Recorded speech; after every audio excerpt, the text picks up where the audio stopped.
Welcome to Shri academy online teaching classes 2020-21। सुप्रभात। मैं नीलम त्रिपाठी आज एक नए अध्याय के साथ प्रस्तुत हूँ। वह अध्याय है मेरे बचपन के दिन। तो बच्चों, आज हम इस पाठ के सार और महादेवी वर्मा के जीवन के विषय में जानेंगे। महादेवी वर्मा का जन्म फर्रुखाबाद में सन 1907 में हुआ था। इनके पिता श्री गोविंद प्रसाद वर्मा विद्वान और विचारक थे तथा माता भक्त हृदय और धर्मपरायण थी। पालतू जीवों पर इनका विशेष प्रेम रहा है। इनका देहांत 11 सितंबर 1987 ईस्वी को हुआ था। महादेवी वर्मा का जन्म 26 मार्च 1907 को तथा मृत्यु 11 सितंबर 1987 को हुई थी। हिंदी की सर्वाधिक प्रतिभावान कवयित्रियों में से भी एक हैं। वे हिंदी साहित्य में छायावादी युग के 4 प्रमुख स्तंभों में से भी एक मानी जाती हैं।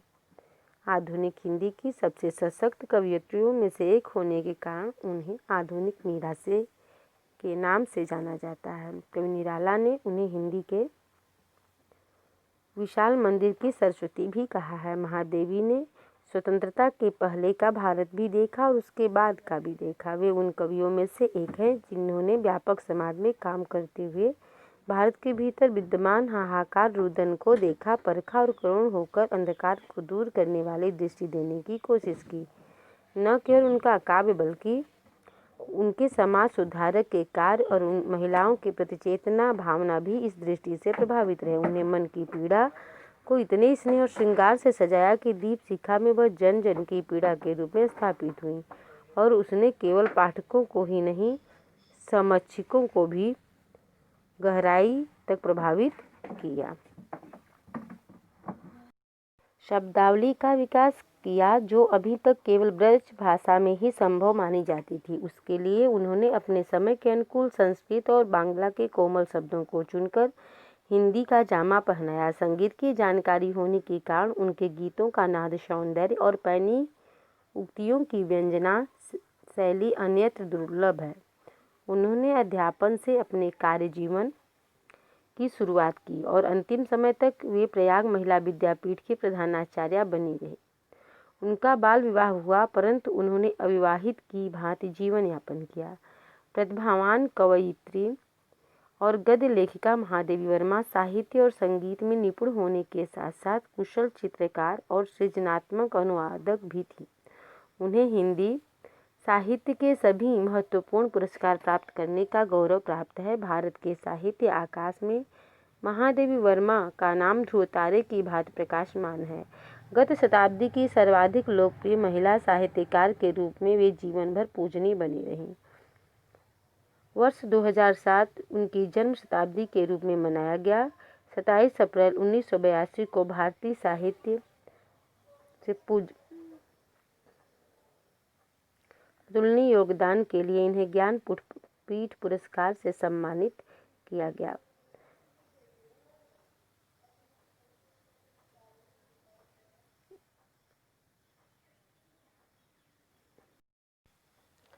मेरे बचपन के दिन महादेवी वर्मा पाठ के सार को आज हम समझेंगे। लेखिका के परिवार में पहले लड़कियों को जन्म लेते ही मार दिया जाता था, इसलिए उनके कुल में 200 वर्षों तक कोई लड़की नहीं हुई। 200 वर्षों के बाद लेखिका का जन्म हुआ। लेखिका के दादाजी ने दुर्गा पूजा करके लड़की मांगी थी, इसलिए उन्हें अपने बचपन में कोई दुख नहीं हुआ। लेखिका को उर्दू, फारसी, अंग्रेजी तथा संस्कृत भाषाओं को पढ़ने की सुविधा प्राप्त थी। हिंदी पढ़ने के लिए तो उनकी मां ने उन्हें प्रेरित किया था। लेखिका को हिंदी संस्कृत पढ़ने में तो बहुत ही आनंद आया, किंतु उर्दू फारसी पढ़ने में उनकी रुचि नहीं जागी। मिशन स्कूल की दिनचर्या भी उन्हें अपनी ओर आकर्षित न कर सके, इसलिए उन्हें क्रास्थवेट गर्ल्स कॉलेज में भर्ती कराया गया था। वहाँ उन्हें हिंदू व ईसाई लड़कियों के साथ रहने का अवसर मिला। लेखिका जिस छात्रावास में रहती थी वहाँ हर कमरे में 4-4 छात्राएं रहती थी। लेखिका के कमरे में सुभद्रा कुमारी चौहान भी थी, जो वहाँ की सीनियर छात्रा थी। वे कविता लिखती थी। इधर लेखिका की माँ भी भजन लिखती और गाती थी, अतः उन्हें भी लिखने की इच्छा हुई। उन्होंने कविता लिखनी प्रारंभ की और लिखती ही चली गई। एक दिन महादेवी वर्मा के द्वारा छिप छिप कर कविता लिखने की भनक सुभद्रा कुमारी के कानों में पड़ी तो उन्होंने लेखिका की कापियों में से कविताएं ढूंढकर उनके विषय में सारे छात्रावास को बता दिया। उसी दिन से उन दोनों के बीच मित्रता हो गई। फिर दोनों ही खेल के समय साथ ही बैठकर कविता लिखने लगी। उनकी तुकबंदी कर लिखी गई कविता स्त्री दर्पण नामक पत्रिका में प्रकाशित हुई। सन 1917 के आसपास हिंदी के प्रचार का समय था, अतः उन दिनों कवि सम्मेलन खूब होने लगे थे। लेखिका भी कवि सम्मेलनों में जाने लगी। उनके साथ क्रासवेड की एक शिक्षिका उनके साथ जाया करती थी। उन कवि सम्मेलनों के अध्यक्ष प्रायः हरिऔध, श्रीधर पाठक जैसे महान कवि होते थे, अतः लेखिका अपनी बारी का घबराहट के साथ इंतजार करती थी और अपने नाम का उद्घोषणा सुनने के लिए बेचैन रहती थी, किंतु उन्हें हमेशा ही प्रथम पुरस्कार ही मिलता था। उन्हीं दिनों गांधी जी आनंद भवन आए। लेखिका भी अन्य छात्राओं के साथ उनसे भेंट करके जेब खर्च से बचाकर कुछ पैसे देने उनके पास गए।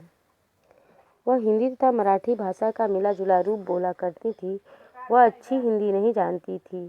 जेबुन्निसा वहाँ एक बेगम थी जिनकी मराठी बोलने पर जिनको चिढ़ थी, इसलिए जेबुन कभी कह देती थी कि हम मराठी हैं तो मराठी ही बोलेंगे। उन दिनों देश में सर्वत्र पारस्परिक प्रेम एवं सद्भावना का वातावरण था, अतः अवध की छात्राएं अवधी, बुंदेलखंड की छात्राएं बुंदेली बोला करती थी। इससे किसी को कोई आपत्ति नहीं होती थी।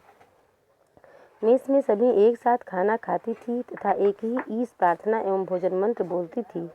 इसमें कोई झगड़ा नहीं होता था। लेखिका का परिवार जहाँ रहता था वहाँ एक जवारा के बेगम साहिबा का परिवार भी रहता था। उनके परिवारों में बहुत घनिष्ठता थी। उनके बीच कोई जाति एवं धर्म संबंधी भेदभाव नहीं था। वे एक दूसरे के जन्मदिन पर परिवार जैसे मिलते जुलते थे। बेगम के बच्चे लेखिका की माँ को चची जान तथा लेखिका के बेगम साहिबा को ताई कहते थे। लेखिका राखी के दिन बेगम साहिबा के बच्चों को राखी अवश्य बांधती थी तथा मुहर्रम के दिन बेगम साहिबा लेखिका के लिए कपड़े अवश्य बनवाती थी। लेखिका के घर जब छोटे भाई का जन्म हुआ तो बेगम साहिबा ने मांग करने लिया था। उनका नाम मनमोहन भी उन्हीं ने रखा था। वहीं मनमोहन वर्मा पढ़ लिखकर प्रोफेसर बने तथा बाद में जम्मू विश्वविद्यालय तथा गोरखपुर विश्वविद्यालय के उप कुलपति बने। तो आशा है बच्चों आप इसके सार को समझ चुके होंगे।